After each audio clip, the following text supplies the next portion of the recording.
Saya mendukung aja koalisi permanen itu untuk stabilitas pemerintahan. Tapi supaya lebih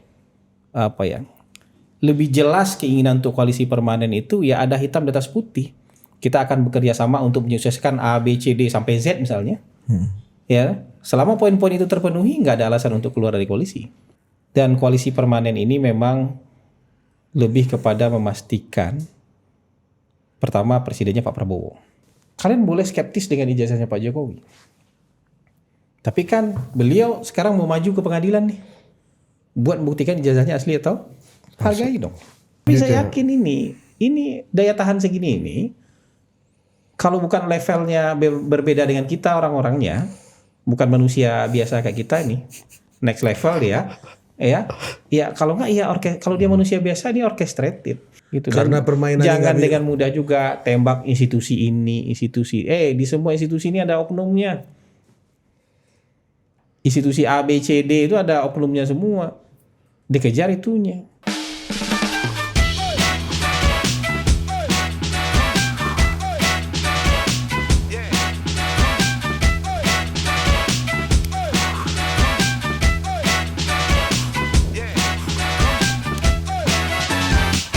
Selamat malam. Walaupun lu belum tentu juga malam nonton ini ya, tapi kita pastikan syutingnya malam. Malam ini buat ngasih tahu aja. Sampai malam pun kita masih bekerja. Betul. Dan kalau siangnya atribusinya apa, malam juga punya itu. atribusi Kalau siang lain. komisaris Pertamina, malam founder dari PCO. PCO. Bukannya PCO udah dibubarkan sama presiden? Nah, ini Principal Communication Office. Ya kan, komunikasi yang bicara prinsip. Barang apa ini Bang? Principal Ini kantornya bentuknya kayak apa Pak pertanyaannya? Oh iya, cuma bicara prinsip. Jangan di mana abang buka handphone, disitulah kantor abang. Kalau dulu kawan kita Ferry Irwandi punya warung kopi namanya Principal Kopi. Iya kan? Iya, Principal Kopi. Iya. Enggak, kalau PCO itu lebih ke menjaga semangat. Bagaimanapun ini kan kayak anak yang dilahirkan terus dirawat walaupun nggak lama. Dan sekarang sudah ganti nama. Tapi kan yang bersama-sama saya sekarang itu kan puluhan orang juga yang alumni PCO.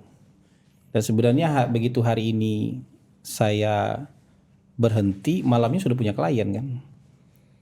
Sudah punya klien, jadi kita harus berhimpun dalam sebuah wadah. Nah kita carilah namanya, yang singkatannya PCO juga gitu.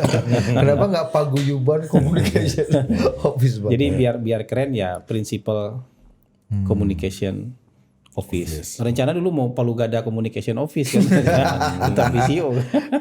Nggak, ini Principal Communication. Tapi ini isinya organisasi serius. Serius, ada perusahaannya sudah. Sudah terdaftar, buka aja serius. Sudah terdaftar itu. Sudah terdaftar tuh. Kita seminggu gak ketemu Bang Aston udah punya organisasi baru. Sudah terdaftar. Dan itu hitungan hari lah, 3 hari atau 4 hari setelah saya berhenti itu perusahaannya didaftarkan. Oh, berarti rencananya udah sebelum berhenti. Gitu. Nah, kita masuk ke isu terkini dulu Bang. Ya. Ini soal koalisi permanen kemarin Pak Bahlil Ketum Golkar bicara depan Presiden. Koalisi permanen. Ini mereknya Snowman apa? Spidol itu Pak. Abang sejak jadi pejabat sampai nggak jadi pejabat lucunya masih ngikut konsisten, ya. Jabatan boleh hilang tapi lucu agak konsisten. Tapi bikin perusahaan ini Bos. Gua pikir Bang Hasan bikin civil society. Nggak main itu. Civil society itu nggak jelas cara pembagian keuntungannya. Kalau perusahaan tuh jelas aturan main pembagian keuntungannya jelas. Ya, tapi kan keuntungannya ideologis kalau civil society Bang. Nanti kita masuk ke situ Bang. Yang pertama koalisi permanen dulu nih. Karena ini kan mengisyaratkan dua nih omongan Kanda Bahlil nih. Pertama, memang ada yang ingin ini nggak permanen gitu kan. Sehingga harus disebut. Yang kedua ini ya udah ini cara mengunci untuk 2029 koalisi ini jalan bersama lagi gitu. Ya. Memberikan kepastian pada Pak Prabowo kan, yang tentu akan menjadi memberikan jaminan koalisi kepada Pak Prabowo. Ya. Ya kan, tanpa ada apapun background belakangnya, emang niat baik aja dari Kanda Bahlil. Ya. Tapi kan kalau kita lihat Kanda Bahlil kan kita lebih mungkin melihat ini sebagai kemungkinan yang pertama kan Bang. Kayaknya ada yang mau nggak permanen, tapi nggak tahu gimana menurut Abang. Ya, sebenarnya yang kalian pikirkan itu nggak salah itu. Dan percobaan untuk membuat sebuah koalisi permanen dalam artian lebih panjang, tidak hanya 5 tahunan itu tidak kali ini aja. Sudah beberapa kali dicoba itu. Bahkan untuk mencoba mempermanenkan dalam satu masa jabatan itu mungkin dalam setiap periode dicoba. Ada yang dibuatkan secara formal, ada yang mungkin baku atur di belakang aja tuh. Tapi usaha untuk itu selalu ada. terutama menjelang periode kedua Bang ya. Iya, selalu ada. Walaupun tantangannya ya gitu lagi, kita bicara fakta di Indonesia, begitu udah bicara koalisi gitu, sepakat koalisi udah hitam di atas putih aja masih bisa belok. Nah, tapi sebagai usaha untuk untuk menyatukan gerak langkah kita hargailah. Mungkin yang dilupakan adalah kalau di negara lain itu ketika orang bikin koalisi itu, ini klausul perjanjiannya mungkin setebal ini nih. Do and don'ts-nya setebal ini nih. Jadi ada ukurannya ketika kita tetap bisa bersama, dan ada ukurannya ketika kita ketika sampai di titik ini kita nggak bisa lagi bersama. Nah, yang nggak ada hari ini tuh klausulnya apa saja. Kadang-kadang klausul ukuran yang ini ya Bang ya. Iya, kadang-kadang klausul koalisi-koalisi ini 1 lembar aja. Bahwa kita menyatakan ini sepakat ada poin ditulis 6. Jadi batas-batasnya terlalu longgar, terlalu banyak kemudian yang bisa dipelintir, wah ini kita nggak bisa sama-sama. Nggak bisa sama-sama lagi. Saya mendukung aja koalisi permanen itu untuk stabilitas pemerintahan. Tapi supaya lebih lebih jelas keinginan untuk koalisi permanen itu ya ada hitam di atas putih. Mungkin nggak perlu setebal ini juga, tapi dibuatkanlah dalam konteks apa kita bisa bersama. Sepanjang dalam konteks ini masih terpenuhi, dalam pasal-pasal perjanjian ini masih terpenuhi, nggak ada alasan Anda keluar. Tapi selama sudah keluar kan selalu lah setiap perjanjian itu mau koalisi permanen sekalipun pasti ada exit clause-nya kan. Kita perjanjian bisnis juga selalu ada exit clause lah. Atau one prestasi ini Bang. Iya, kalau exit untuk keluar. Nah, selama exit untuk keluar itu tidak terpenuhi ya kita tetap sama-sama. Ada hitam di atas putih diumumkan ke publik. Ini loh kesepakatan kami untuk bersama-sama untuk melakukan ini, dan sepanjang masih dalam koridor ini kami akan bersama-sama. Tapi kalau sudah keluar dari koridor ini nggak bisa ada lagi kata sepakat, ini ada exit clause-nya. Ada klausul untuk berpisahnya. Nah, dengan syarat-syarat yang harus termaktub dalam perjanjian ya, supaya itu. lebih jelas aja, supaya tidak hanya sekedar misalnya statement politik, supaya tidak hanya sekedar bahwa wah ini move politik, enggak. Ini benar-benar usaha yang sangat serius untuk misalnya membuat pemerintah ini stabil 2 periode misalnya. Tidak hanya periode pertama tapi periode kedua. Kita akan bekerja sama untuk menyukseskan A, B, C, D sampai Z misalnya.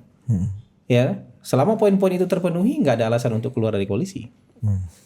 Termasuk misalnya untuk pencalonan ada aturan mainnya.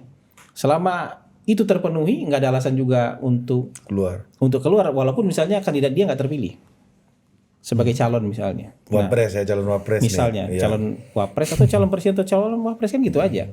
Nah ini mungkin yang perlu dibangun. Saya setuju ide tapi jangan selesai di ide. Karena ide itu butuh implementasi. Implementasinya bukan kertas 1 lembar. Implementasinya harusnya komprehensif. Yang itu yang saya bilang tuh. Yang udah ada charternya. Kalau yang udah traktat koalisi kita selalu 1 lembar dan sangat informal. 1 halaman aja yang kita alami itu 1 halaman 2 halaman. Berarti aja. Ini politik ulo sur aja nih Bang ya dari Kanda Bahlil nih kalau cuma 1 lembar. Enggak kan gini. Kalau berhenti sampai di sini aja ya. Tapi kalau misalnya ini sebagai ide, kemudian besok ada follow up-nya, ada pertemuan-pertemuan untuk memfollow up-nya, ya ini serius. Jadi jangan ngambil kesimpulan di awal. Menurut Abang dari konstelasi sekarang siapa yang paling berat menandatangani itu Bang? Menandatangani apa? yang berlembar-lembar. Iya kan pembicaranya aja koalisi belum. Kita kan nggak tahu itu pembicaranya apa dalam konteks apa ini. Kalau kita petakan nih Bang, dari ide ini pasti kan ada yang ada di barisan ini, ada yang juga aduh kita terikat kita nggak mau nih. Nah, kita kan dari tidak peta bisa, yang Abang bayangkan gimana Bang? kita kan tidak bisa misalnya menghindar juga dari beberapa fakta objektif. Fakta objektif itu misalnya pasti ada lebih dari satu orang, kalau partainya sebanyak ini, pasti lebih dari satu pihak yang ingin mencalonkan diri minimal jadi cawapres di sesama anggota koalisi pemerintahan yang ada hari ini. Itu. Apalagi nanti kan MK sudah memutuskan syarat untuk bisa mencalonkan presiden itu sudah nggak ada lagi thresholdnya. Jadi sepanjang dia ikut pemilu itu punya kursi, dia bisa mencalonkan jadi presiden. Nah ini berat nih pekerjaan merumuskan kesepakatan bersama ini agak berat nih. Yang realistis ya Bang? Yang realistis, yang bisa dipegang oleh semua pihak.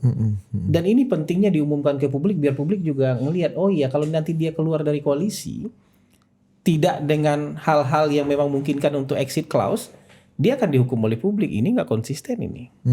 Misalnya hanya karena kecewa, karena saya nggak terpilih jadi cawapres, saya keluar dari koalisi ini gitu. Oh dia akan dihukum oleh publik? Dia akan dihukum oleh publik karena apa? Pasal-pasal koalisinya diumumkan ke publik gitu.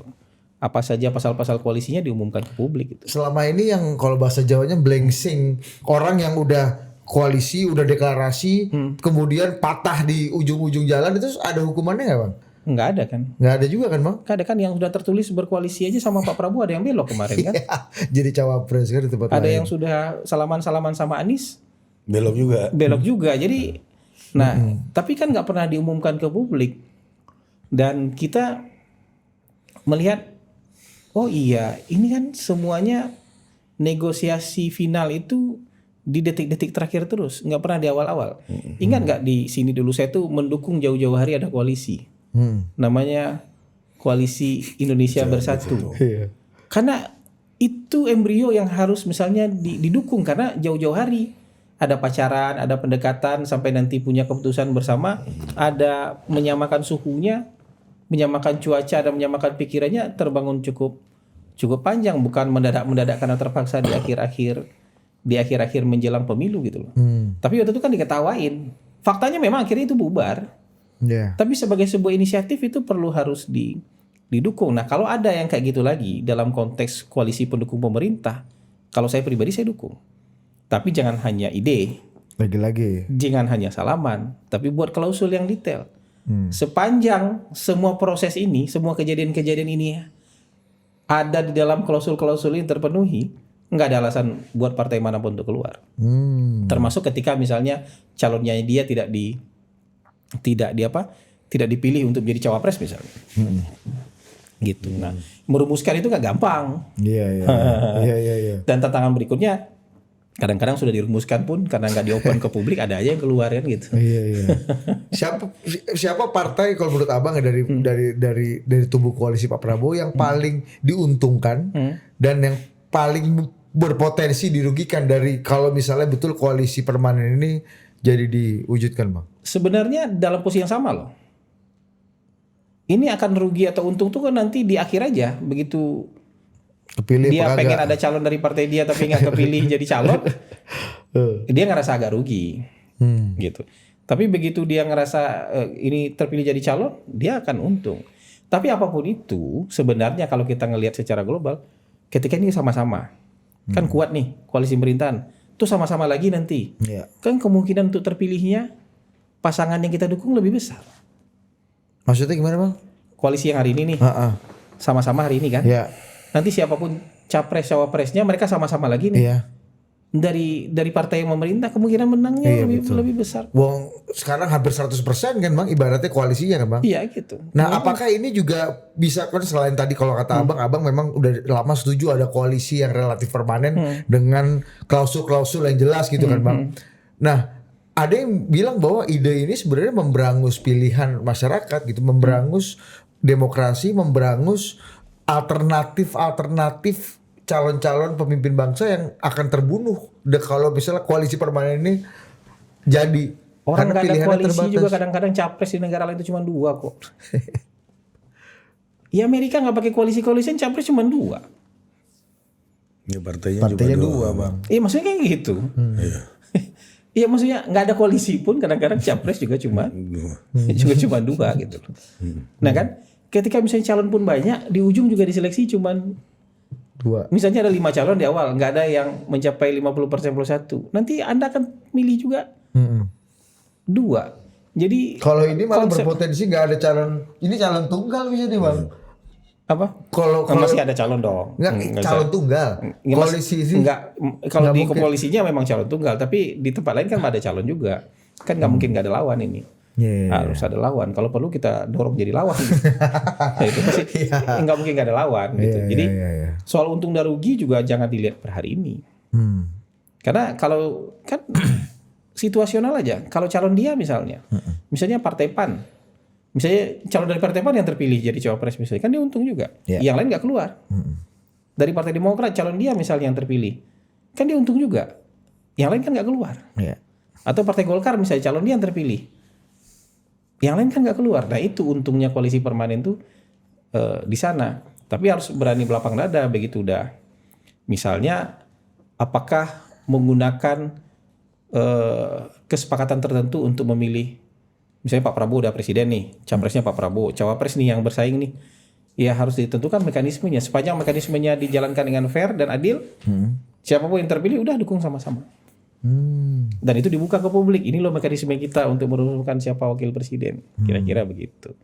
Walaupun ini apa ya, untuk membicarakan capres-cawapres masih agak jauh kan sebenarnya hari ini. Cuman kan ide koalisi itu jauh-jauh hari harusnya didukung, karena itu akan mendorong orang untuk merumuskan apa saja item-itemnya. Tapi maksudnya kira-kira kalau Abang lihat bicara koalisi permanen on off ini kan agak aneh juga ya. Maksudnya artinya kan koalisi Pak Prabowo nggak on terus itu. Iya betul. Artinya ada betul. Poin ketiganya tadi memastikan ada yang berarti ada yang kepengen juga bubar. Yang kedua memberikan garansi kepada Pak Prabowo. Yang ketiga ini menunjukkan bahwa ada masalah nih dari dalam tubuh koalisi Mungkin Pak nggak kayak Prabowo. gitu. Tapi ini kan fakta objektif aja bahwa bersama-sama itu paling lama sejauh ini tuh 5 tahun. Bersama-sama itu bukan paling lama, paling sering itu 5 tahun. 5 tahun berikutnya ada evaluasi, akan tetap bersama atau tidak. Ada kontrak barunya. Iya. Bang. Ini ide ini pun baru disampaikan oleh satu partai. Kita kan belum dengar sambutan dari partai-partai pendukung pemerintah yang lain. Bahkan ide ini pun sebenarnya kan, makanya saya bilang ini masih baru ide, belum ada follow up. Kalau sudah ada follow up, mereka kan diskusinya lebih panjang nih. Dan butuh waktu untuk diskusi merumuskan apa yang harus mereka kerjasamakan bareng-bareng itu. Iya. Nah, jadi kalau saya melihatnya sekarang ya partai-partai bukan karena ada yang mau lari keluar kemudian diusulkan koalisi permanen, tapi sunatullahnya begitu mau pemilu berikutnya orang saling mengevaluasi, saling menjajaki kan. Makanya mungkin perlu diikat dengan yang namanya koalisi permanen. Itu nggak salah dan nggak benar tuh. Ya. Karena itu nature-nya begitu. Dia akan cari teman lagi, regrouping. Ini berarti ide ini menabrak the nature of politics itu dong bang, yang mensiasati kan, mengelola nature itu kan itu ini adaptasi, nah itu mengelola itu, mengelola. Jadi ya saya yakin kalau misalnya rumusannya jelas nggak akan ada yang betul-betul dirugikan. Rugi itu di level yang soal pembagian aja. Agak kurang dikit dibandingkan yang lain gitu. Kalau misalnya nanti kursinya segini, jatahnya segini, gitu aja. Untuk hal itu kayak Pak Prabowo udah punya rekam jejak compliance-nya bagus lah bang, soal gitu, bagi-bagi itu lah ya. Dan semuanya dirangkul kan, sebenarnya mungkin dirangkul. Gitu. Gue inget tahun lalu itu Kanda Bahlil itu pidato juga di HUT Golkar, kan di beliau pidato kan. Di situ beliau bilang Golkar akan memimpin evaluasi pilkada. Dan Pak Prabowo terlihat sumringah, happy dan dibilang udah nih, ini semua ketua partai di sini nih, kita putuskan aja di sini. Artinya banyak orang menganggap bahwa wah Kanda Bahlil ini pintar membaca hati dan pikiran dan mood suasananya Pak Prabowo. Nah kali ini menurut abang kalau nggak pinter nggak nyampe dia di level Iya koalisi ya. Itu di titik ketua pasti umum itu. pasti Bang ya kan. Tapi Makanya apakah orang sering bilang, wah baru sadar pintar juga nih. Ya mesti kalau nggak pintar nggak nyampe dia gitu. Nggak mengambil momentum ini. Iya, Iya. maksudku Kan banyak orang pintar tapi nggak bisa ambil momentum. iya, atau nggak berani ngomong kan ya. Apakah satu ini momentum apa yang dipilih Kanda Bahlil di sekarang? Satu Bang. Yang kedua, apakah ini menurut Abang memang merepresentasikan pikiran, hati dan cita-cita aja presiden sebenarnya? Bisa juga. Mesti tidak tertutup kemungkinan sudah ada diskusi sebelumnya, terus ada orang yang membunyikannya. Diskusinya sudah ada nih. Nanti ada orang yang dipilih untuk membunyikannya, bisa juga. Gitu. Tapi ada satu lagi season yang akan dihadapi oleh elit-elit politik kita kan untuk menggodok undang-undang politik kan. Untuk pemilu, pilkada, termasuk juga koalisi di dalamnya. Jadi ini berhubungan menurut saya dan memang mungkin sudah waktunya. Kan nggak bisa ditunda-tunda juga karena proses persiapan pemilu itu kan nggak 1 tahun sebelumnya. Lama sebelumnya ada proses verifikasi dulu partai politik, verifikasi yang formal dulu, ada proses verifikasi yang aktual, penyiapan data pemilih, macam-macam itu. Apalagi perubahannya banyak sekali Bang. Kalau ada perubahan sesuai amanat MK Bang ya. Iya, kalau ada perubahan dan orang nggak bisa tuh berubah di 1 tahun terakhir itu, desain strateginya nggak bisa tuh. Dia harus berubah. Misalnya gini, soal tertutup terbuka aja. Iya. Itu kan partai harus menyiapkan desainnya berbeda itu. Iya. Ya kan? Terus amanat MK soal pemilu nasional, pemilu daerah. Nah, itu juga desainnya berbeda itu. Itu lagi pusing kan memikirkan itu. Bagaimana dengan pemilu daerah nanti? Siapa yang diperpanjang, siapa yang diberhentikan? Iya. Jadi Abang memprediksi paket undang-undang politik yang baru ini nggak bakal semepet paket undang-undang politik seperti pasti akan lebih yang awal. lalu. Pasti akan lebih awal. Karena persiapannya nggak mudah. Termasuk juga test case opini publik. Apalagi kalau ada nanti hal-hal yang misalnya perubahannya agak drastis. Kan publik ngerasa selama ini pemilu itu bukan satu-satunya tapi tempat yang paling besar keterlibatan publiknya dalam menentukan arah Indonesia itu di pemilu kan. Yang paling besar peran publiknya dalam menentukan arah Indonesia itu kan di pemilu. Nah, soal desain dan selera pemilu nggak bisa kita lepaskan dari Selera publik. Gitu. Jadi Harus dibaca juga itu Bang harus ya. dibaca juga, meyakinkan publiknya juga harus dilakukan dan itu nggak bisa sebentar menurut saya. Jadi harus mengikuti selera publik, mengikuti putusan Mahkamah Mungkin Konstitusi. bahasanya bukan mengikuti selera publik, tapi membaca selera preferensi publik juga. Misalnya kan sudah ada ide untuk pilkadanya dibikin nggak langsung aja. Iya. Pak Prabowo kayaknya suka itu. Iya. Kita harus ukur juga ini opini publiknya. Kanda Bahlil ngomong lagi kemarin. Iya, itu kita harus ukur opini publiknya. Kalau menurut saya nggak diukur opini publiknya itu. Dan kalau misalnya publik belum begitu menerima pilihan-pilihan itu, harus diajak diskusi. Harus keliling tuh meyakinkan publik bahwa ini memang pilihan yang terbaik. Kalau memang betul presiden dan koalisi maunya pemilu tidak langsung. Jadi harus begitu. Jadi makanya nggak bisa buru-buru itu. Dan koalisi aja belum tentu bulat itu Bang kan? Di koalisi juga mungkin belum tentu bulat gitu. Jadi ada kan ada juga tiba-tiba bilang, wah kalau selera publik begini kita nggak usah ikutkan publik, kita ikut aja selera publik. Bisa juga begitu kan? Karena soal eksistensi partai kan? Soal eksistensi partai. Karena nanti dianggap melawan arus selera publik kan gitu.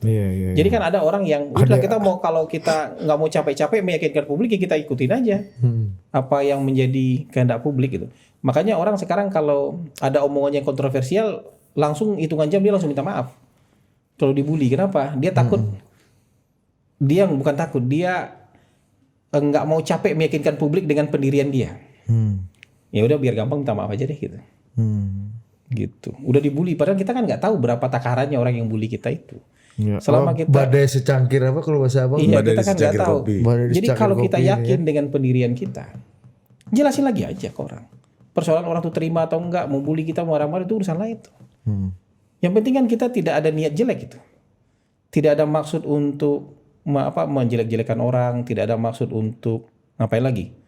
Menistakan orang, nggak ada maksud untuk menebar kebencian soal itu. Kecuali kita betul-betul salah gitu. Kalau itu ini aja. Kalau enggak, Saya dulu dibully tuh berapa kali, kayaknya tiap bulan saya dibully deh. Jadi, tapi saya sampai hari ini saya ingin bertahan dengan kebenaran objektif. Jadi kebenaran itu jangan diganggu sama tepuk tangan atau bulian gitu. Gara-gara ditepuk tangan kemudian dia jadi benar, gara-gara dibully dia jadi nggak benar gitu. Ini orang ini kan banyak yang sebenarnya tidak punya pengetahuan yang komprehensif terhadap satu hal, tapi dia kan karena ada akses sekarang dia komentar aja. Mana komentar yang sesuai dengan selera dia ikut di sana gitu. Mau salah mau benar dia ikut aja ngebully gitu. Atau dia ikut juga tepuk tangan gitu. Kebetulan ya kalau ngebully tepuk tangannya lebih banyak ibaratnya gitu aja gitu. Jadi penting untuk membaca selera publik. Tapi kalau partai politik pemerintah punya ide yang kebetulan mungkin belum sama dengan selera publik, itu ada PR untuk meyakinkan publiknya itu. Itu aja problemnya kan sebenarnya kan. Ya. Ketika pemerintah tahun 2020 atau 2021 tuh membahas undang-undang Cipta Kerja. Ya. Penolakannya dahsyat. Kalau kita langsung menyerah nggak jadi. Tapi ada proses dari pemerintah untuk meyakinkan publik.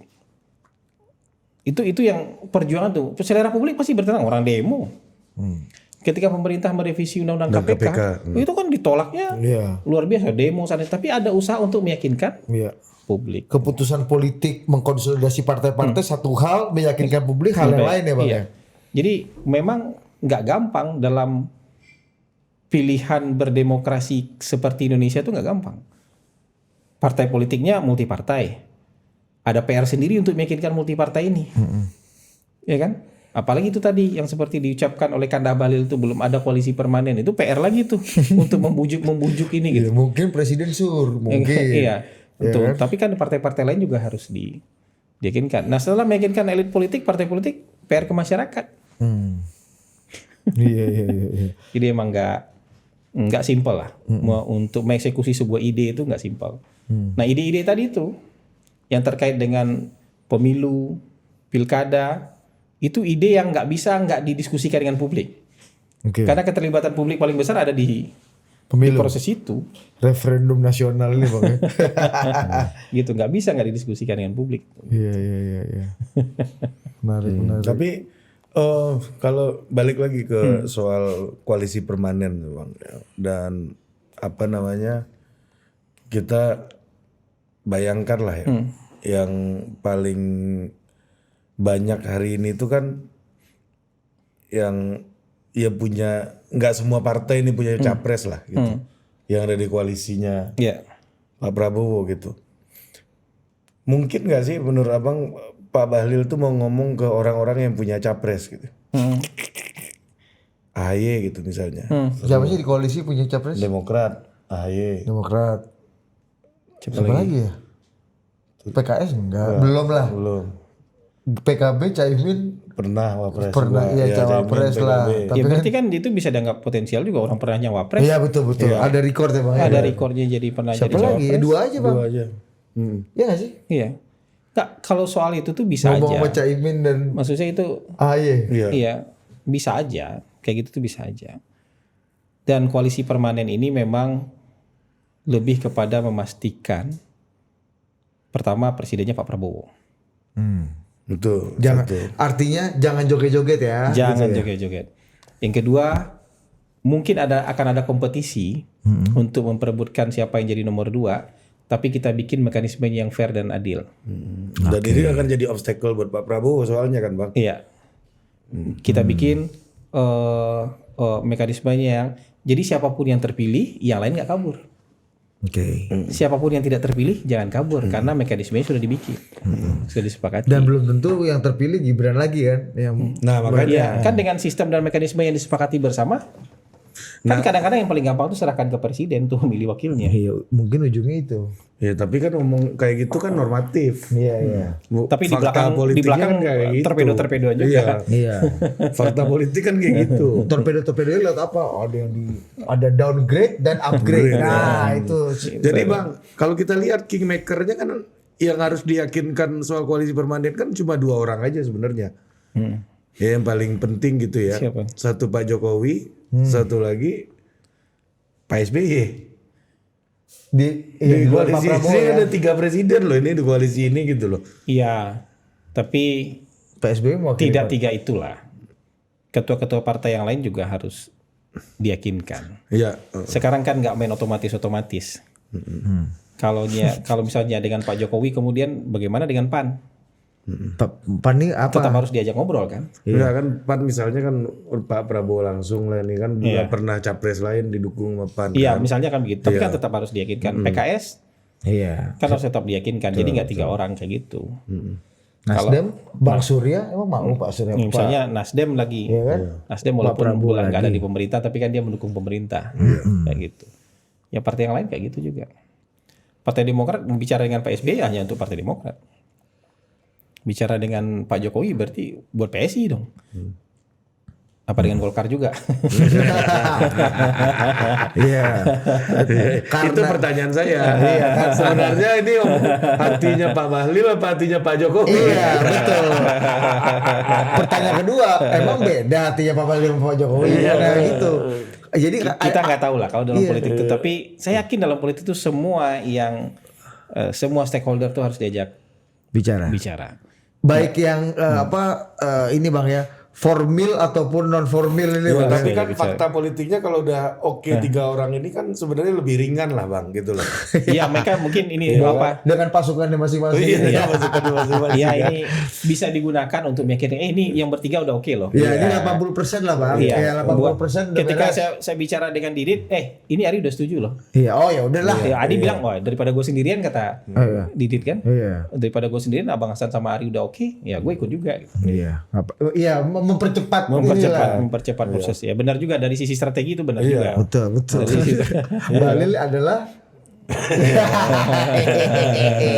jadi ada bilang bahwa di Twitter segala soal Allah ini kan sirkusnya Kanda Bahlil untuk memastikan Mas Gibran ini lanjut lagi memenangkan Tapi nggak salah, kompetisi. Iya nggak salah kan, Ya, namanya maksudnya strategi. gitu. Jadi nanti yang lain kalau mau sirkus juga nggak apa-apa. Nah, itu maksud saya Bang. Pertanyaannya, jangan-jangan omongan Kanda Bahlil ini akan membuat partai politik jadi resisten dengan ide ini. Dengan ide koalisi Karena permanen. ini buat Gibran nih kau. Ya, Itu atau gini, karena yang ngomong Kanda Bahlil aja. apa? Kreditnya pasti lebih gede buat Kanda Bahlil kan? Karena dia yang mulai. Di politik kan ada Dan gitunya. Kanda Bahlil nggak mungkin hanya memperjuangkan Kanda Bahlil dan Golkar punya Iya, itu interest. makanya. Iya, Wah, ini nanti- kalau ide ini jadi, Bahlil lah yang paling berjasa kan gitu, Ya, Bang. tapi kalau presiden kemudian mengambil alih, udah ada ide ini, kita ya sama ide ini. Kalau presiden ngambil alih, yang lain kan juga. Gitu. Tapi kalau hanya satu partai yang bilang, ide gua sudah gua sampai ini, kalian ikut ya, itu mungkin agak resisten. Memang menarik Bang, kita lihat reaksinya partai-partai koalisi. Belum inilah. belum bunyi. Tapi Kalau belum bunyi berarti belum dikumpulkan sama presiden. Kalau sudah dikumpulkan ya, sama presiden presiden lagi di iya luar negeri, makanya. Bang. Kalau dan presiden sudah kumpulkan, menurut saya mereka akan mengambil keputusan. Oke. Tapi berani nggak Bang? Berani nggak mereka Siapa? tidak mau gini? Mungkin nggak partai-partai koalisi yang udah ada, yang sekarang anak buahnya presiden, menteri-menteri presiden, berani nggak mereka untuk tidak berkomitmen, tidak mendukung presiden lagi di periode kedua? Itu jadi si malakama. Si malakama kalau misalnya ada gejala-gejala begitu dia nggak bisa lama-lama di kabinet hari ini kan, berpotensi jadi kompetitor kan. Si malakama menurut saya yang paling bijak jawabannya adalah kita akan bersama presiden. Apapun yang diminta oleh presiden kita Walaupun bersama di presiden. belakang dia operasi. Iya, operasi Nah, itu downgrade dan walau-walam. upgrade. Ya, itu. downgrade. Jadi gini, kalau dalam politik itu sama juga dalam kekaisaran. Ini kaisar. Kaisar. Kaisar ini tenang gua nih. Ini kan Caku ini. kalau di Cina itu ada kaisar, ada minister konselor ini nih, para konsultan-konsultannya raja ini. Kasim. Bukan, yang menteri-menterinya itu, yang dewan-dewan kan dia dalam satu dewan tuh, yang kalau raja lagi ini tuh dia yang berdebat sesama. Mereka juga perang kekuatan di situ. Untuk mendapatkan posisi paling dipercaya oleh raja. Nah, dalam politik demokrasi sebenarnya kultur itu nggak bisa dihindarkan juga. Apakah itu mau partai politik, apakah itu menteri-menteri, apakah itu orang kepercayaan presiden, mereka juga saling berkompetisi untuk mendapatkan kepercayaan yang lebih dari Presiden. presiden. Karena sumber dayanya ada di situ Bang ya. Sumber dayanya dari situ. Artinya Bang, kalau ide ini dipanggil sama presiden, semua partai ini yang dapat kepercayaan lebih Kanda ini kan dong. Iya, Itu iya. kayak gitu maksud Kanda. memang kan Dan Kanda ini bukan produk sendiri nih. bukan sebuah variabel sendiri. Partikel bebas. Kanda ini produk hilirisasi memang kayak gitu, ibaratnya tapi gitu. politik nggak berhenti di satu titik kan. Besok ada urusan lain lagi. Di urusan lain mungkin orang lain yang dapat kreditnya. Iya. Di urusan lain lagi nanti. Jadi orang tuh kalau membaca politik kadang-kadang, ini lagi dipercaya banget sama presiden. Iya. Hari itu. Iya. Ini nggak ada the winner takes all, ini nggak ada. Nggak Bang, ada. ya? Besok kan bisa lain cerita. Ini kan, ini abang gak curhat. Besok bisa lain cerita. Nah, ini pengamatan dari dalam dan dari luar. Besok lagi bisa orang lain lagi yang dapat kepercayaan dari presiden. Dan tapi juga nature-nya presiden segitu banyak ya. Urusannya presiden kan nggak mungkin juga diserahkan hanya ke satu orang, ke dua orang saja. Itu pasti harus berbagi ke sekian orang. Tapi nature-nya gitu Bang. Ada Tapi yang agak dominan. nature di bawah kan pengen ngambil semua urusan kan? Dari bawah ke atas ini Begitu lo ambil, lu pasang dulu tembok apa kunci ini kan ya. Jangan Dinda masuk dulu. gembok kan. Kanda belum selesai barang ini. Sama kayak sekarang yang untuk rekonstruksi untuk recovery Sumatera, ketua SC-nya Pak Pratik. Nggak ada dalam peredaran politik kita selama ini mikir bahwa ya biasanya kan siapa. Biasanya kan ibaratnya gini langsung aja Bang, Perdana Menterinya dua. Kalau nggak ditangani Perdana Menteri A, ditangani Perdana Menteri B. Ini lebih langsung lagi Bang. Kalau nggak Pak Dasko, kalau nggak Pak Safri. Nah sekarang Pak Pratik ketua Dewan Pengarah. Jadi barang dari mana nih kan? Nah gitu. Jadi Kalau Pak Pratik ini jadi paling mungkin yang mana dari ada ininya masing-masing. Jadi ada ini masing-masing, ada jatahnya masing-masing ketika presiden memberikan kepercayaan kepada orang-orang tertentu. Gitu. Dan itu bertarung tuh Bang ya. Kita kan mungkin 1 tahun ini nggak ngebayang Pak Pratik tiba-tiba dapat kepercayaan segitu besar dan nggak muncul lah. Pak Pratik sebagai Menko bekerja, tapi yang muncul kan Menko selama ini Menko Pangan, Menko Ekonomi, Menko Infrastruktur. Pak Pratik stay low nih. Ngurus TBC biasanya terakhir. Terus tiba-tiba sekarang jadi ketua SC untuk recovery. Kan BNPB di bawah beliau sama BMKG. Ya tapi tetap aja kan bisa aja BNPB. Bang, tapi kan dulu Pak Luhut aja gak nyambung dapat semua bisa Bang ya. semua. Gitu. Tapi kan problemnya ini era Pak Prabowo ini kan orang kadang punya jabatan tapi nggak punya wewenang. Ada yang jabatan biasa aja wewenang banyak gitu kan. Atau ada yang jabatannya di mana wewenangnya di mana. Iya kan? Kan ini kan problem hari ini kan situ Bang. Nah, ya kalau itu walau-walau. Tapi kalau saya melihat bahwa orang bilang, orang kan banyak yang ingin memisahkan Pak Jokowi dengan Pak Prabowo. Balik tema ini nih penting. Iya kan? Iya kan? Terus sekarang Pak Pratik jadi ketua ketua SC. Nah, ibaratnya kita kata Pak Prabowo, ayo lo. Mau ngomong apa? Terus ada yang tiap sebentar berteori ini harus bisa, ini segala macam. Pak Prabowo sedang merencanakan untuk menghabisi ini. Kirim Mas Gibran ke G20. Iya. Ini kan Pak Prabowo udah ngasih sinyal, nggak ada nih teori kalian. Nggak betul nih teori kalian ini nggak betul. Tapi orang yang berteori kayak gitu kan dia nggak puas, dia cari lagi lain. Wah ini, ya ini gitu aja terus. 2 minggu semua umurnya bakal. Iya, abis itu udah selesai aja. Iya umur isunya maksudnya ya. Iya, 2 minggu doang. Isu. Makanya saya bilang kayak IMIP itu, kan saya nanya, ada nggak ya dihukum? Nggak ada. Disegel nggak bandaranya? Nggak juga. Diduduki nggak sama tentara atau sama polisi? Bandara disita nggak bandaranya kalau misalnya bandara itu ilegal? Kan tiap sebentar nih ada orang-orang yang saya nggak tahu tuh mereka ini makanannya apa nih tapi konspirasinya dahsyat betul gitu. Wah ini adalah ini begini segala macam. Enggak, itu bandaranya baik-baik aja. Bandara ilegal gimana orang ada keputusannya dan nggak disita, nggak ada yang dihukum. Yang penting kan baik-baik aja. Kalau latihan itu kan latihan. Latihan kan berarti minjam lokasi buat latihan. Jadi kalau nggak ada yang dihukum ya berarti nggak ada apa-apa. Makanya hilang isunya kan. Nanti balik lagi ke isu ijazah. Nanti mungkin isu ijazah kalau sudah selesai nggak tahu isunya apa lagi nanti. Nah tapi masalahnya ijazah ini yang umurnya nggak 2 mingguan Bang. Iya, ini boleh kita dengar dulu Bang. Presiden Jokowi kemarin. Saya belum nonton ini. Ya saya juga nonton. Yang membuat ijazah saja sudah menyampaikan asli masih tidak dipercaya gimana. Dan yang saya lihat ini memang ada agenda besar politik, ada operasi politik yang sehingga bisa sampai bertahun-tahun nggak rampung-rampung karena keinginan mereka untuk mendowngrade, menurunkan reputasi yang saya miliki meskipun saya nggak merasa punya reputasi apa-apa.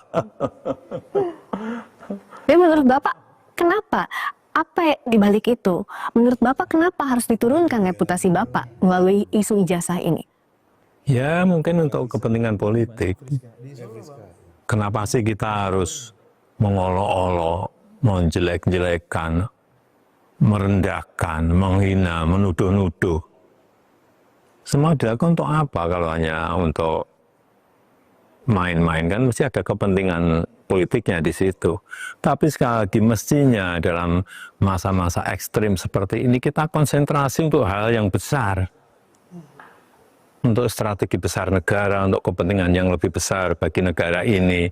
Misalnya tadi yang berkaitan dengan menghadapi masa-masa ekstrim, menghadapi masa-masa perubahan karena artificial intelligence, karena humanoid robotik, sehingga jangan malah energi besar kita pakai untuk urusan-urusan yang sebetulnya menurut saya urusan ringan.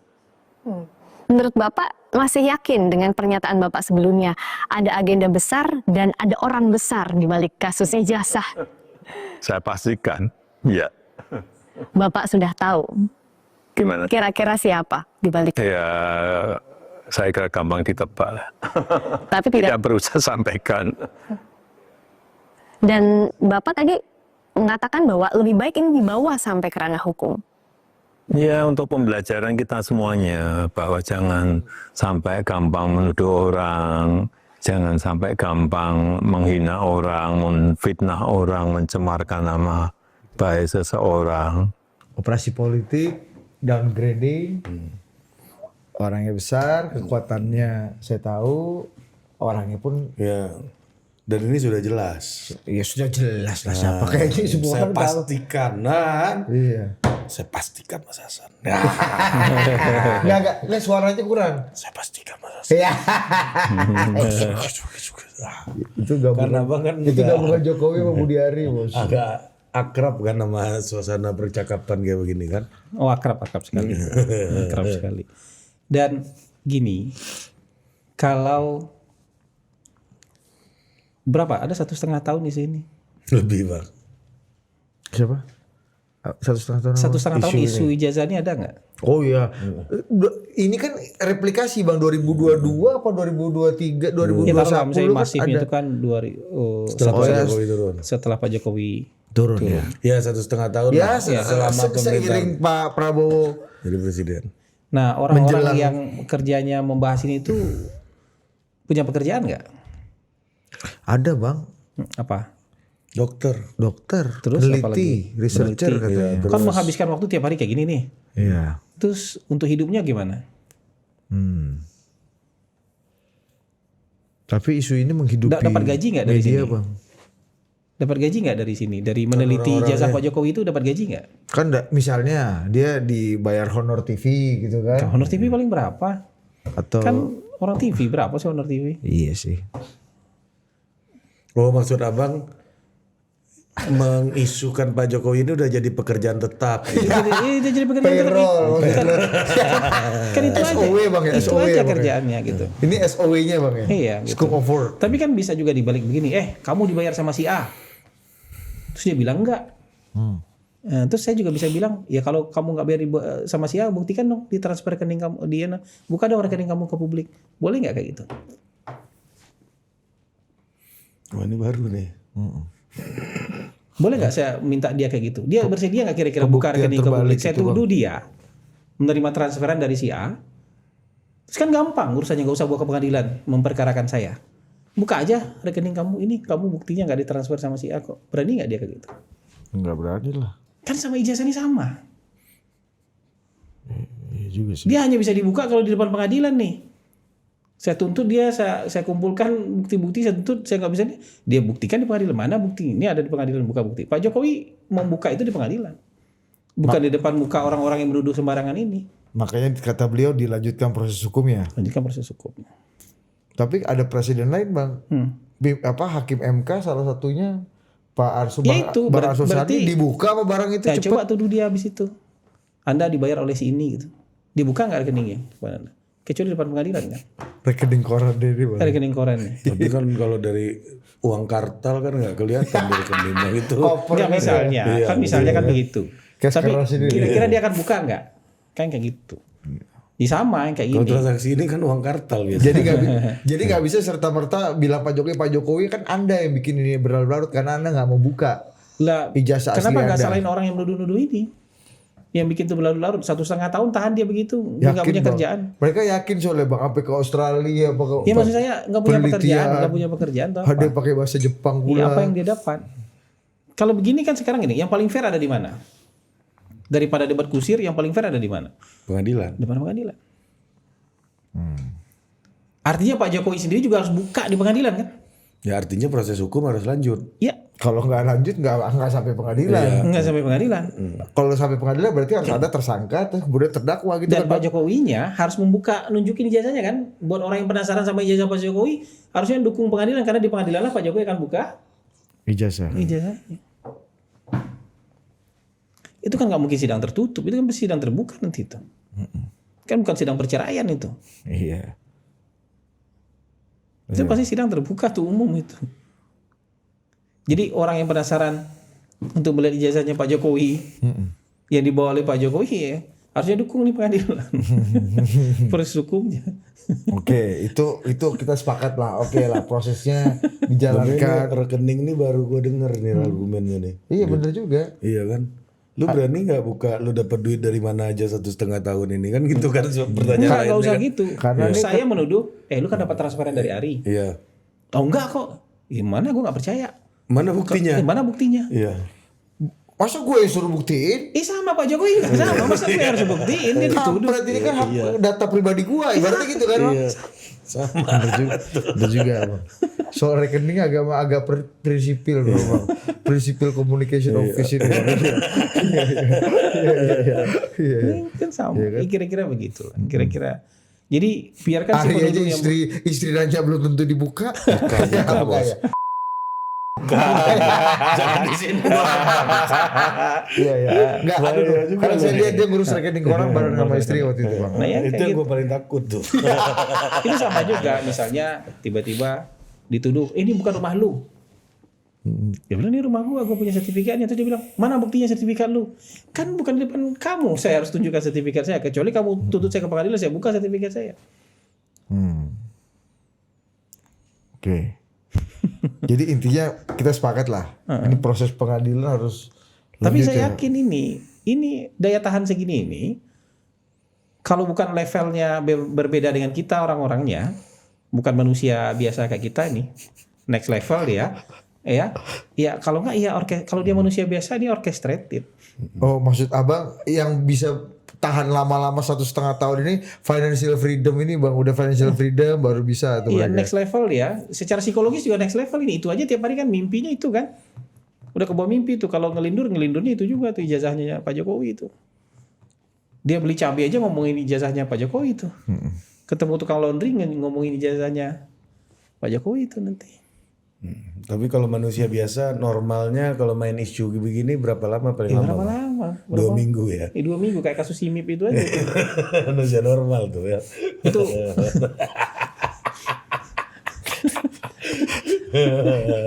Bibip capek. Iya, itu- Ini berarti nggak normal nih manusia yang bisa Tahan lama nih. menahan isu ini. Iya, kalau dari saya membahasakannya tidak sama dengan kita. Iya. Di atas kita itu Supranatural lah bang. Ya. kekuatan batinnya di atas kita itu. Kekuatan batinnya di atas kita itu. Ini pasti orang-orang dengan tirakat yang panjang Iya, kan bisa kayak gitu. Tirakat politik. Kekuatan batinnya di atas kita itu. Kalau nggak kekuatan batinnya yang di atas kita ya berarti ada yang Mensuplai. supply. Itu aja. Dan Pak Ini Pak Jokowi yakin betul bang tadi. Dia Saya pastikan. saya pastikan. Iya berarti mungkin dia Siapa punya Pak? data. Orangnya udah tahu. Apa tadi beliau ngomongnya? Emang Bapak udah tahu ya, kita semua kan udah ini kan Ini udah kan gampang apa makin gitu lah. udah kelihatan gitu. Iya. Hah? Kita nggak tahu Pak. Ya kalau itu saya belum nanya beliau siapa Pak. Nanti kita ke Solo lagi berarti nanya. Siapa Pak, bisikin dulu. Nggak mungkin apa nggak tahu. Iya, siapa Bang? Bang, siapa kalau identifikasi siapa yang musuhnya Pak Jokowi Tapi paling? bang, kira-kira bang, nggak usah sebut nama nih bang. Kan pasti abang nggak mau menuduh nih. Ya kan? Bukan, emang nggak tahu ini. Iya. Ya, Pihaknya bisa banyak. ini yang ngerjain Atau patungan ya? langsung bangga nih bang. Apa? Hasan aja nggak tahu gue yang ngerjain. Aman kan? Aman kan Bang? Aman. Kita jejak Kan kita clear kalau nih. kalau kata abang kan gini kan, dalam dunia pertipuan nih, kalau orang nggak ngerti kita nipu kan nggak enak bang. Jadi harus ngerti juga. Nggak dia. ngerti, Harus kasih spill dikit. Jadi Gua lagi buat nipu nih. menghargain yang bikin ini bang. Coba lah kasih Biar ada apresiasi lah. atas makarya Makanya dia. kalau kata Opung Panda, kalau makom kau sudah tinggi di politik, kau udah masuk level terakhir. Apa tuh Opung? Kau nikmati itu ditipu. Ini apa kasih apresiasi dulu nih mahakaryanya ini kan panjang ini bang. Enggak, justru saya nggak tahu, jadi itu biarlah dia nanti yang ngasih tahu saya loh gitu. Ya udah, masa lu nggak tahu gitu. Saya loh gitu. Tapi Pak Jokowi kok gampangin banget. Ini udah jelas apa, mudah apa. Itulah pokoknya kalimatnya Iya kan, gue lupa bisa verbatimnya. saja orang yang kemudian dituduh-tuduh seperti ini, ya di pojokan seperti ini juga melakukan kontra intelijen kan. Dia menyelidiki balik ini siapa. Gini kan, nggak ada yang betul-betul sempurna. Nggak ada yang betul-betul sempurna. Kalau dicari ketemu lah. Gitu. Kita nggak tahu hari ini karena kita nggak nyari. Saya nggak ada kebutuhan untuk nyari orangnya siapa, jadi saya bisa saja nggak tahu. Kalian mungkin juga nggak tahu persis, duga-duga aja karena kalian nggak nyari tahu. Tapi kalau beliau mungkin cari tahu nih. Serius nih gitu. Serius nih Atau siapa penegak yang cari. hukum ya punya instrumen untuk cari Kalau tahu. ya cari tahu kan bisa kayak itu gitu loh. Jadi tentu beliau lebih firm dan lebih yakin karena cari tahu. Kita duga-duga aja tapi nggak yakin juga. Kenapa? Karena kita nggak nyari tahu. Kalau abang kan nggak perlu nyari tahu, pengetahuan yang mencari abang kan. Membisiki abang. Ya kadang-kadang ada informasi yang sampai di meja kita, kadang-kadang ada yang enggak. Tapi semua informasi harus diverifikasi. Betul. Masalahnya memverifikasi ini sensitif. Nah, Kalau tembak orangnya, ini lu yang ngerjain ya, pasti dia nggak ngaku juga kan gitu. iya kalau iya, abang kan pernah juga akhirnya abang ngerjain satu orang, akhirnya seluruh peristiwa dalam hidup orang ini disangka abang juga. Yang dituduh kan semua peristiwa. Ini pasti lu San, udah pasti lu nih. Kok gua mulu sih bos? Ya kan banget pernah tuh tertuduh untuk gara-gara satu peristiwa. Tapi gue ada satu toko besar bos. Saya udah tahu cara mainnya, dia pakai spy gitu Hasan itu. Toko besar. Iya bang. Enggak, sebenarnya kalau kita ini nyari informasi nggak susah. Kalian juga nggak susah kan cari informasi, nggak susah. Tapi persoalannya informasi itu kita cari apa enggak? Kalau niat cari pasti dapat. Kalau niat cari sih ketemu. Niat cari. Persoalannya saya nggak niat banget buat nyari informasi ini kan, biarkan aja permainan itu jalan. Gitu. Yang datang ke meja banyak. Yang datang ke meja banyak. Tapi effort untuk verifikasi verifikasi itu kita. Saya menurut abang Pak Jokowi menikmati nggak proses ini? 1 tahun setengah ini. Dulu kan orang berteori Pak Jokowi menikmati tuduhan-tuduhan ini. Tapi kalau sekarang saya rasa enggak. Dulu kan ada orang yang berteori wah, Pak Jokowi pengen tetap relevan dibicarakan, jadi ini ya diulur terus. Tapi Seburuk-buruknya politisi adalah tidak pernah dibicarakan. iya, Gitu tapi kan. kalau hari ini menurut saya sudah sampai di jalur Batas ya, hukum apa nadir segala ya. macam. Ini bukan dia menikmati, tapi udah sampai di batas kesabaran. Jadi teori-teori konspirasi dulu, wah ini dia nikmati, ini segala macam. Bahkan kalau perlu dia panas-panasin terus enggak. Kalau ini Dulu mungkin iya bang ya. Mungkin setahun lalu iya kali. Atau 6 bulan yang nggak tahu. lalu. Tapi kalau udah sampai di titik ini kan berarti beliau udah ngerasa terganggu dengan ini. Karena udah sampai ke ranah hukum kan. Ini udah ranah pembuktian gitu loh. Tapi waktu saya sama Budi terakhir ketemu sama Pak Jokowi itu bang, 2 jam lah kita. Itu kita sama sekali nggak ada ngomongin ijazah. Gitu. Kita ngomongin abang ada deh. Berarti bukan sesuatu yang beliau nikmati. Berarti bukan sesuatu yang beliau nikmati. Ya tapi kalau udah sampai di titik ini kayaknya memang bukan sesuatu yang beliau nikmati. Jadi mungkin ini mungkin sebulan hilang. Ditungguin sebulan nggak hilang juga. ini 2 bulan hilang. Tungguin 2 bulan nggak hilang juga. Mungkin habis itu cari tahu nih siapa ini. kok bisa mungkin dia sadar sendiri atau mungkin akan tersapu ombak Tapi gitu gue kan. jengkel juga loh. Maksudnya ini kan akan bikin orang tiap ketemu Pak Jokowi asli nggak Pak itu. Ada juga Terganggu juga. Jadi dan Pak Jokowi jadi sering reunian bang belakang gara-gara ini bang. saya minggu lalu diminta ini scan ijazah asli. Buat di Pertamina. Dulu nggak ada bang. Nggak orang ini waktu dilantik aja nggak diminta ijazah. Iya lebih penting mana kok bisa di Pertamina atau kepala PGO Terus kan? ternyata diminta ijazah. Ini maksudnya apa nih? Nggak percaya ijazah kita apa gitu. Ya akhirnya di scan kirim ke sekretariat Dewan Komisaris. Diminta ijazah saya. Tuh kalau abang ada yang bahasa Jepangnya nggak bang? Apa? Tapi lebih panjang ini daripada IMIP ini emang. Iya. Ini cepet Ini bang. lebih panjang. Cepet. Ya kan misalnya WUS. Pokoknya apapun yang jadi kontroversi ada hubungan dengan pemerintah yang lalu langsung ditembak ke Pak Jokowi kan, langsung ditembak. Ini banjir aja ditembakin ke Pak Jokowi nih. Wah ini yang ugal-ugalan adalah di zamannya Pak Jokowi. Bukan apapun sekarang ditembakin ke Termasuk ini bang bencana alam yang menimpa ditembakin ke beliau. Pak Jokowi. Tapi Makanya itu nggak panjang. Ijazah ini yang panjang. Yang panjang tetap ijazah ini.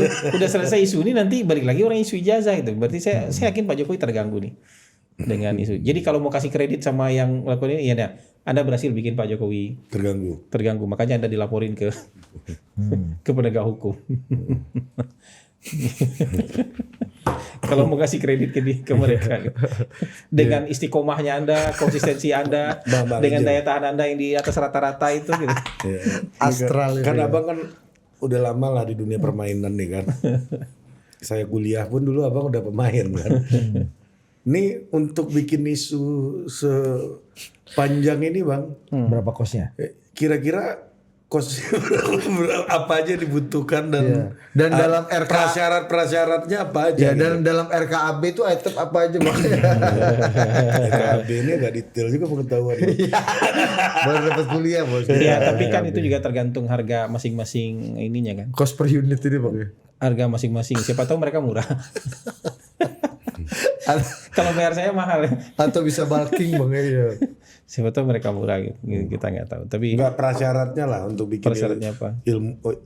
isu sepanjang ini gitu. Ini bang mau bagaimanapun ya bang ya. Karena abang percaya tadi hipotesis abang ini di-create lah gitu Iya. kan. Iya, saya Iya percaya kan? tadi. Nah ini kan kalau di-create kan butuh cost satu. Butuh cost. Dan kedua butuh syarat-syarat objektif Ya, sehingga ya. operasi ini bisa dilaksanakan. Dan for sure secara KPI ya si kreator ini Ini tercapai. ada paten nih. Tercapai kan. Jadi gini. Ini bisa dipakai untuk isu-isu lain Bang, karena portofolio paten. Jangan-jangan nih stand actor. Ini tuh jadi mereka membaca bahwa Pak Jokowi itu mungkin nggak punya orang yang di tengah-tengah nih, pendukungnya militan tapi hatersnya berdedikasi juga nih. Orang kayak Pak Jokowi ini hatersnya berdedikasi nih. Dan dipelihara kan. Iya, hatersnya. saya kecil-kecilan juga begitu. Kalau pendukung militan, kalau haters berdedikasi juga kalau haters saya. Konsisten Bang ya. Konsisten mereka. Nah, Iya. Pak Jokowi ini dengan skala yang jauh lebih besar, hatersnya juga berdedikasi. Dan militan. Taruhlah misalnya 15%, 20%, tapi itu kan kalau jumlah absolutnya besar. Besar. Dan ini captive opini nih. Iya. Apapun yang dilakukan oleh Pak Jokowi buat mereka itu akan salah. Iya. Yang captive ini, apapun yang dilakukan oleh Pak Jokowi itu akan salah. Pak Jokowi dan produk turunannya Bang ya. Dan produk-produk turunannya. Pak Jokowi dan termul itu salah aja semua tuh. Buat orang ini lagi benar sekalipun. Jadi kalau ada isu miring, dulu kan gitu. Hatersnya Pak Jokowi itu percaya Pak Jokowi anak PKI loh. Sampai sekarang loh. Percaya Pak Jokowi bukan anak kandung ibunya. Yang rumahnya punggung-punggungan dengan Pak Jokowi itu. Cuman bukan itu isu itu karena isu itu mungkin sudah panjang. Sekarang isunya apa? Isu ijazah. Dan mereka percaya. Dan isu itu dibangkitin lagi Bang waktu Mas Roy dan Dr. Tifa ke makamnya orang tuanya Iya, Pak Jokowi kayak kan langsung dianalisa kan. Iya. Ini tanggalnya berapa, ini itu gak kan masuk akal. Ada orang-orang yang percaya aja kayak gitu. Sama kayak orang yang percaya kalau vaksin COVID itu ditaruh ditaruh chip di dalamnya gitu. Ya orangnya sama ini, orang-orang itu juga itu. Ada korban anak buah Ari bang. Apa? Korban yang percaya ini. Percaya tuh ada chip di dalam vaksin Makanya COVID. dia nggak vaksin. Sama kayak orang yang percaya kalau yang apa tembak buat ngukur suhu itu itu akan mengubah DNA Anda. Aduh, Nah, ada bang. Ada bang. Captive-nya ada. Ada, Bahkan ada. bumi datar aja ada captive-nya gitu. Iya, Bro. 5-10% kan secara Tapi absolute numbers. absolutnya besar. Betul. Nah, kalau mereka lagi mendapatkan feeding egonya dikasih makan nih, mereka bereaksi di media sosial. Apa bang? Dia ikut komen mendukung, ikut membuli. Bukan segala egonya kasih makanannya apa, jenis pelet apa yang itu bisa ini dikasih makan? Jokowi melakukan ini, pokoknya salah. Jokowi ijazahnya ini, ijazah Gibran palsu, ijazah ini. Itu kan ngasih makan feeding kemarahan mereka tuh. Wah, tambah besar apinya. Mau benar mau salah mereka udah nggak pikirkan lagi tuh. Captive-nya ada. Tetangga saya aja beberapa captive-nya begitu. Di grup RT begitu banyak. Tapi kalau kita komen kayaknya nggak sopan. Kita akan ketemu tiap hari gitu. Ya ada begitu. Mungkin ini nggak sebesar dulu 2017 Jokowi, Ahok, Anies ya bang ya. Tapi ini lebih panjang aja, lebih militan, konsisten dan Nah, lebih. waktu itu kan captive hatersnya belum terdidik sekarang bos, ya kan? Ini udah ini ya. Terdidik. Dan ada solid terbangun dan ada ya. sarana. Ada Iya, sarana. makin canggih, Bang. Sarananya makin canggih. Kalau zaman-zaman dulu mungkin nggak segampang itu meng-create isu apa segala macam. Kalau sekarang lebih murah karena ya cukup jadi clipper aja di sini. Iya, iya. Pilih-pilih apa gitu isu gitu. Iya. Atau komentar orang dijadikan seolah-olah jadi judul berita, screen capture, sebarkan, kasih narasi yang ini. DFK ini mah. Nah ini. Bahkan kalau saya gitu, kalian boleh skeptis dengan ijazahnya Pak Jokowi. Tapi kan beliau sekarang mau maju ke pengadilan nih. Buat membuktikan ijazahnya asli atau hargai dong. Jangan kemudian bilang-bilang membungkam. Kan cukup tunjukkan aja ijazahnya. Kayaknya kan Anda nuduh-nuduh orang. Orang yang harus membuktikan termasuk kayak tadi punya rumah. Rekening bang, kalau rumah kan Rekening. sertifikat mah gampang bang. Gitu. Enggak aja enggak gampang. Enggak gampang. Data pribadi juga Enggak tuh. kan. data Iya pribadi. sih. Iya, benar. Gitu. Ya, kalau sertifikat lu satu kan Data gampang. pribadi yang Kalau data segini pribadi kan- yang kita gampang buka itu cuman KTP. Cuman KTP. Ya kan? Nih kalau itu mah nyoh gitu kan ya. Kalau satu lembar enak jangan lihat ini Rinda. Kalau sertifikat lu segini, Untung kita belum segitu. Untung kita belum segitu. Tapi gini bang, memang jadi akhirnya orang dalam kalau kata kawan kita kemarin ada orang saking banyaknya tanahnya Dibeli 3 kali. dia beli 3 kali tanah. iya. Itu ada Dinda, ya kan? Di satu daerah dia mau beli hotel, mau tanah dibangun hotel di situ. Disuruh cari ini siapa yang punya nih kan, susah sekali. Disuruh cari orang kan, ternyata ujung-ujungnya dia juga punya. Ada tuh bang, gitu. Iya ada. Nah, dia kan susah dia. Coba buktikan kalau ini punya Anda. Dia aja baru tahu kalau itu punya dia. Itu orang lain yang membuktikan, ah ini punya bapak. Ya kan? Gaya lu ngomong tadi udah jelas tuh di provinsi mana. Ya tahu lah kita kan. Gimana dia bilang? Jadi bapak kita mana sudah buktikan saja itu. Itu bayangin orang itu sendiri dia nggak tahu itu punya dia. Disuruh buktikan gimana? Iya. Bang sama ini bang kan kemarin kita ke bencana lah kita geser dikit. Abang heboh lah kemarin. Abang juga heboh kemarin. Saya nggak heboh, orang yang heboh sama saya. Iya itu mah kan dari dulu juga begitu. Abang mah nggak pernah heboh Saya orang. Abang ya. abang mah datar aja dari Saya nggak dulu. pernah Iya heboh. abang mah datar kayak gini aja kan. Jadi ini abang kan gitu aja dari dulu. Harusnya memberikan penjelasan.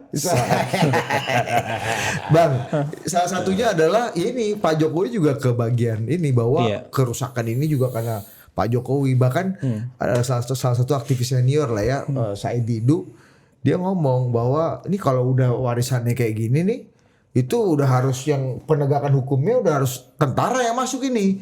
Ini udah nggak bisa nih karena Tronojoyo itu disusupi dan itu backingnya mereka semua. Jadi harus tentara masuk kalau perlu diambil semua tuh. Nah, kita Dari kasih. dunia tunggu dulu Bang Said di dunia percaya nggak ijazah ini palsu atau asli ini? Kayaknya dia nggak percaya bos. Nggak tahu. Gue belum tanya dia sih. Harusnya Coba tanya kemarin. kita lucu tuh. Turunkan kalau perlu 100.000 prajurit merebut semua senso yang ada di sana. Kalau ada yang punya nanti lah negosiasi, tapi diambil dulu. Tapi ambil dulu. Alat berat masukin dulu ke Kodim, simpan semua di situ, ya, baru itu setelah itu bernegosiasi. Kenapa? Waktu ketemu Jokowi menemukan 3,3 juta hektar sawit yang melanggar hukum, maka yang digunakan saat itu minta negosiasi. Masuk belum sempat negosiasi, Pak Prabowo langsung ambil alih dulu, baru negosiasi. Nah itu cara beliau, jadi menghadirkan dulu negara, baru bernegosiasi. Di Morowali juga begitu, dihadirkan dulu negara, baru bernegosiasi dengan negara. Jangan bernegosiasi sebelum negara hadir. Nah, saya berharap di Sumatera juga demikian. Nggak usah dulu nunggu siapa yang salah, negara dulu hadir, menyelamatkan rakyatnya, siapapun punya masalah hukum tentang pembalakan liar, tentang tambang, itu negosiasinya belakangan. Jadi menurut saya sih menunggu, sepertinya Pak Prabowo lagi mengasah pisaunya. Mudah-mudahan beberapa hari kemudian langsung keluarkan instruksi, jangan pandang bulu siapapun, saya melarang kegiatan hutan dan tambang di Sumatera. Saya pikir itu yang, dan menghadirkan negara kalau perlu turunkan lagi TNI ke sana. Seperti menurunkan 41.000 TNI menjaga Bangka Belitung untuk penyeluruhan timah. 27.000 kurang 2 prajurit dibawa ke Morowali. Nah, saya berharap turun juga prajurit ke seluruh Sumatera, menghentikan semua bunyi senso di sana, alat berat di sana, jangan pandang bulu siapapun. Setelah itu baru tadi Pak Habibur Rahman katakan, baru kita bicara hukumnya. Jadi itu mungkin, dan hanya cara itu menurut saya bisa menyelesaikan negeri ini. Kalau enggak, nanti terjadi lobby-lobby lagi. Karena itu problemnya, persoalan bangsa ini selesai di lobby, di ruang tertutup. Jadi jangan buat lobby dulu sebelum negara hadir. Jadi saya pikir berharap Pak Prabowo memakai model itu, supaya rakyat juga paham, wah negara sudah hadir, Prabowo sudah hadir. Kalau perlu ya, masa Morowali 27.000 prajurit yang luasnya hanya 6.000 hektar diturunkan, Sumatera yang 3 provinsi turunkan kalau perlu 100.000 prajurit merebut semua senso yang ada di sana. Kalau ada yang punya nanti lah negosiasi, tapi diambil dulu. Tapi ambil dulu. Alat berat masukin dulu ke Kodim, simpan semua di situ, ya, baru itu setelah itu bernegosiasi. Oke. Gimana Bang? Mungkin Said Didu ini dulu besarnya di Vietnam atau di Cina atau di mana nih? Di Indonesia apa di mana dia besarnya ini? Jadi ya mohon maaf ya, kalau beliau kan lebih sering salah daripada benarnya gitu. Kalau analisis harapan gitu, analisisnya 20%, analisis 80% harapan pribadi gitu. Jadi itu yang dilakukan. Kita yang dicari itu kan sebenarnya strategi pengelolaan alam. Bukan larang ini, larang itu, larang ini, larang itu. Karena kalau alam tidak dikelola untuk manfaatnya untuk kita, ya kita juga nggak dapat apa-apa. Tapi kalau dikelola sembarangan, kita dapat musibah. Semua negara itu, ya kecuali Bhutan mungkin, itu menjalankan strategi mengelola alam. Bukan bukan menjaga tidak hanya, jadi ada konservasi, ada eksploitasi, ada eksplorasi, kan gitu-gitu aja. Tapi diseimbangkan, mana yang wilayah konservasi nggak boleh itu ditebang-tebang, nggak boleh digali-gali. Bahkan di wilayah konservasi bikin jalan aja susah itu, nggak akan keluar izinnya, itu susah sekali itu. Buat bikin jalan di wilayah konservasi itu susah, kecuali jalannya sudah pernah ada. Bikin jalan baru tuh pasti susah.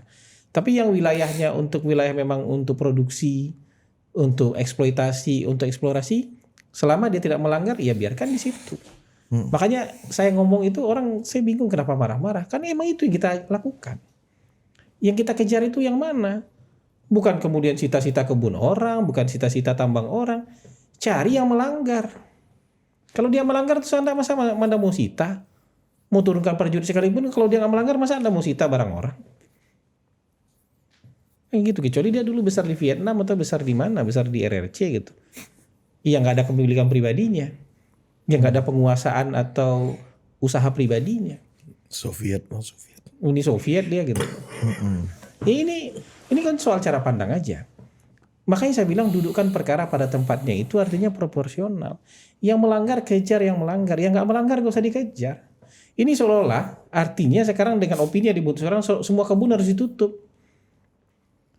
Nilai tambahnya buat negara kita apa?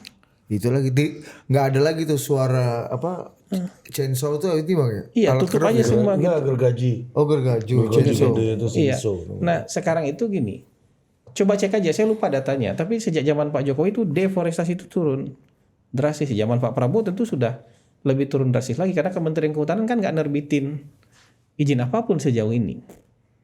Kan semua ditahan dan dievaluasi semua, nggak ada yang di. Nah kalau kita mau bicara bahwa ini ada kesalahan, saya yakin ada.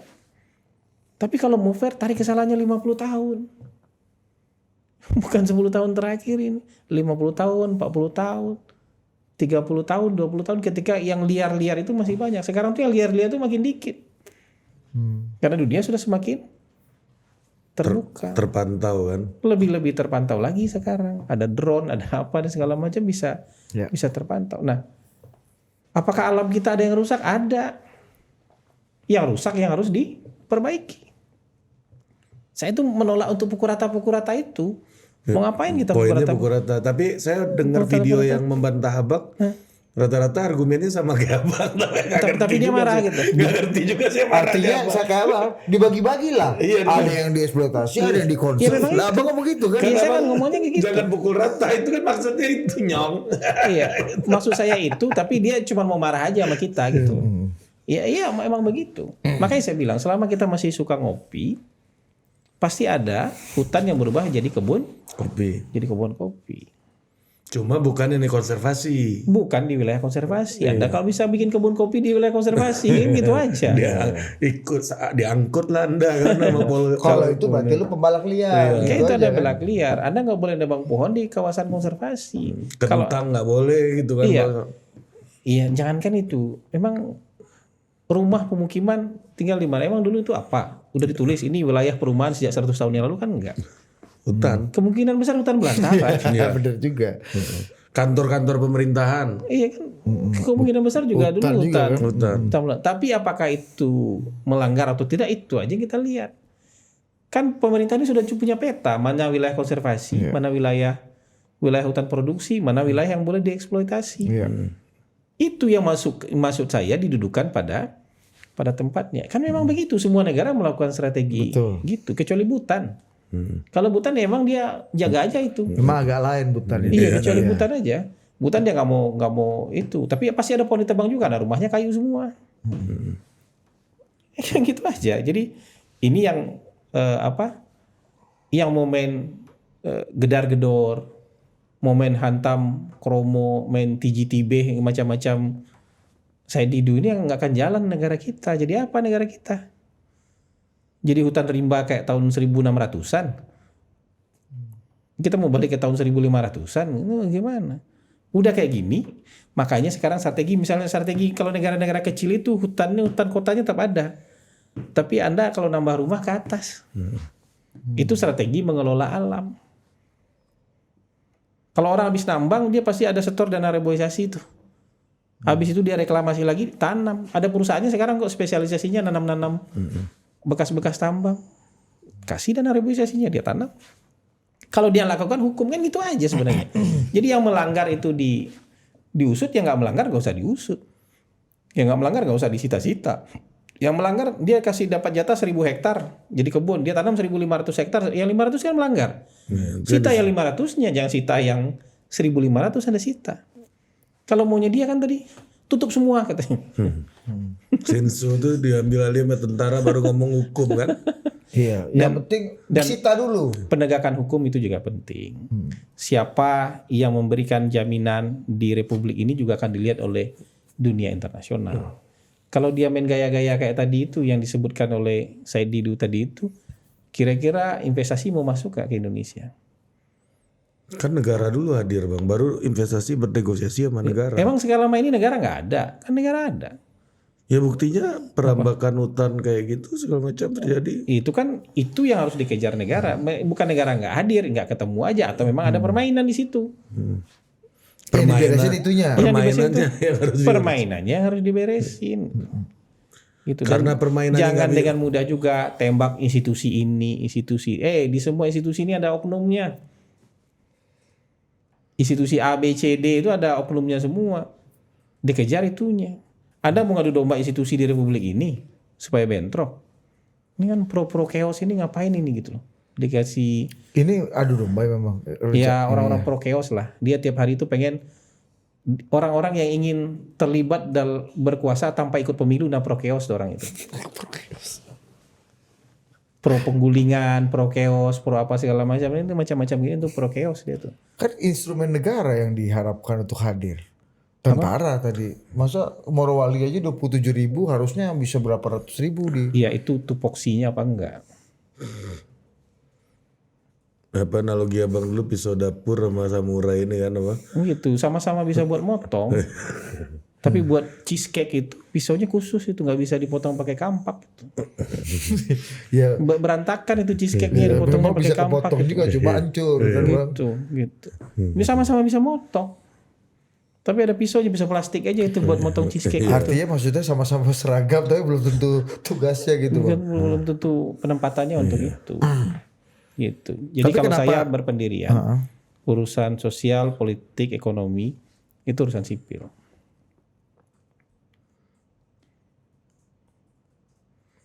Kita butuh tentara yang kuat untuk mencapai minimum essential force. Untuk apa? Untuk pertahanan negara.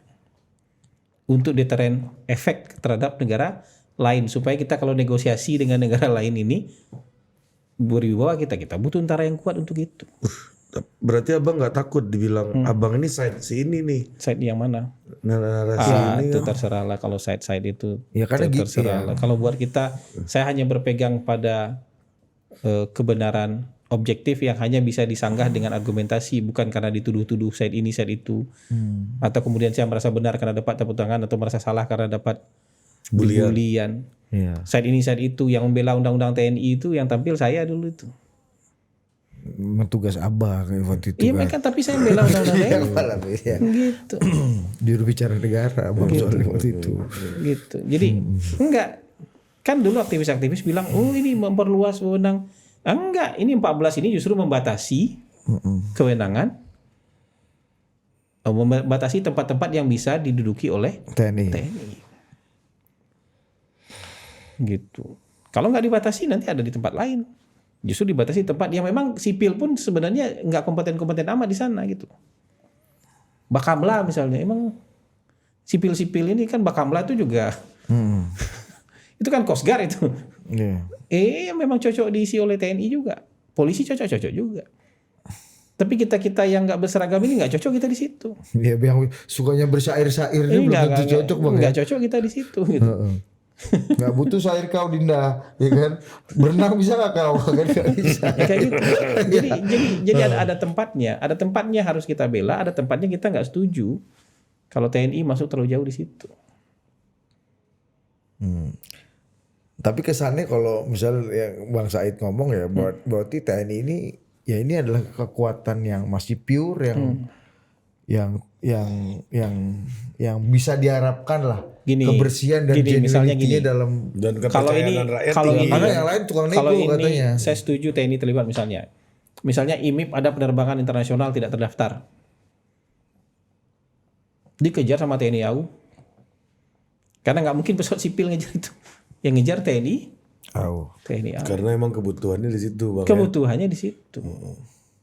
Buat buka kelapa butuh juga kita golok agak butuh kampak juga kita kalau buka kelapa, nggak bisa dengan pisau cheesecake tadi kita bukanya gitu. Buat nebang pohon pakai kampak kita kan gitu. Gitu aja. Buat menggergaji ya pakai gergaji kan gitu, pakai alatnya yang sesuai aja. Kalau misalnya soal IMIP kemarin ada penerbangan internasional, saya yakin TNI turun tuh. TNI AU pesawatnya udah terbang ngejar penerbangan itu tuh. Karena itu soal pertahanan negara tuh. Jadi soal kedaulatan negara itu. Maksud abang nggak perlu kali gitu diturunkan 27.000 kurang 2 pasukan di Morowali. Ini yang saya bilang, ini kan orang-orang pro chaos saja ini. Dia ingin melihat kekuasaan berganti dan dia ingin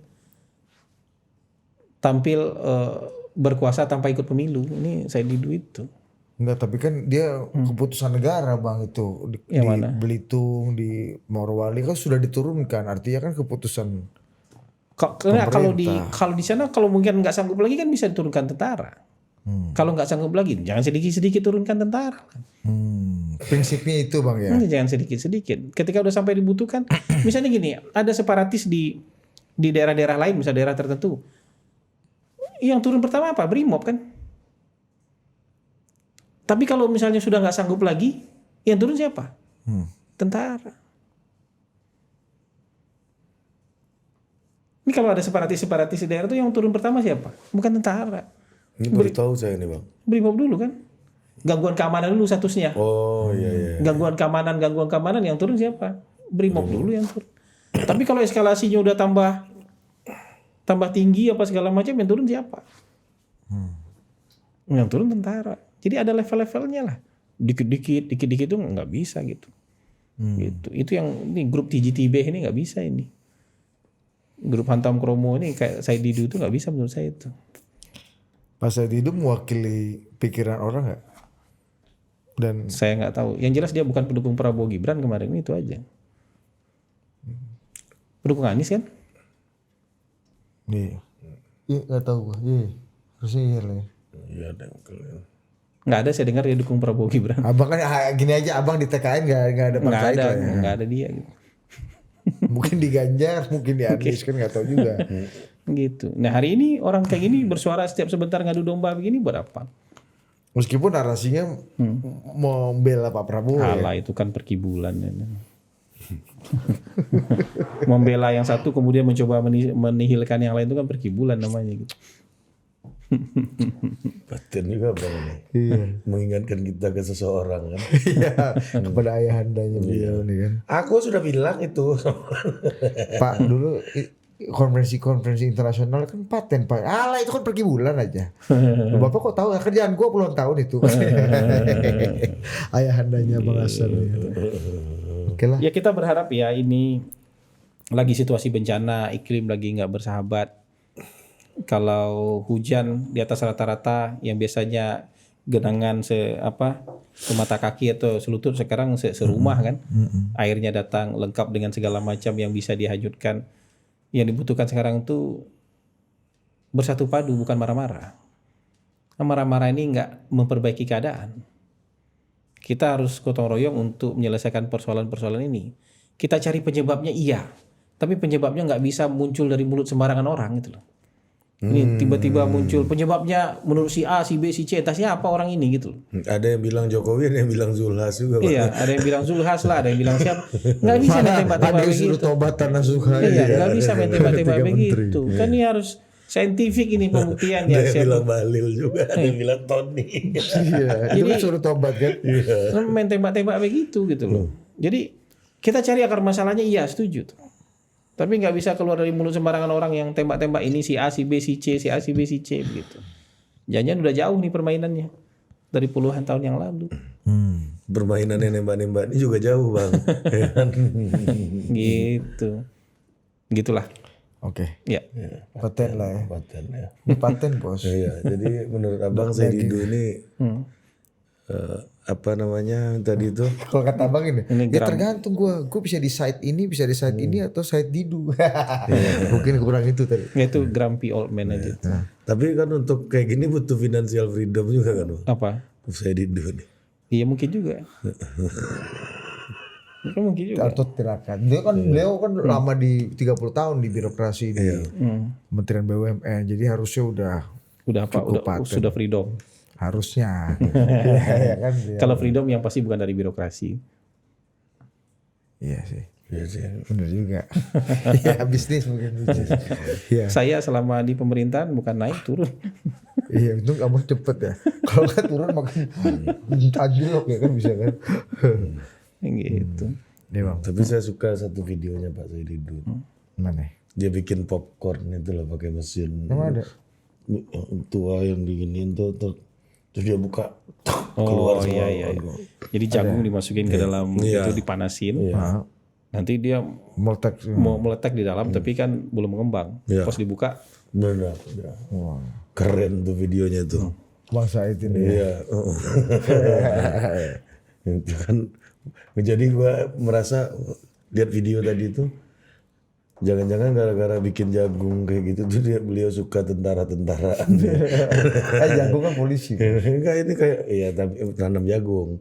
Kalau ini kan kayak meriam gitu, Bos. Oh iya, semacam bom-bom. Bom Aduh. jagung gitu Pak Said. Thank you Bang Said ya kan. Oke, sampai jumpa lagi.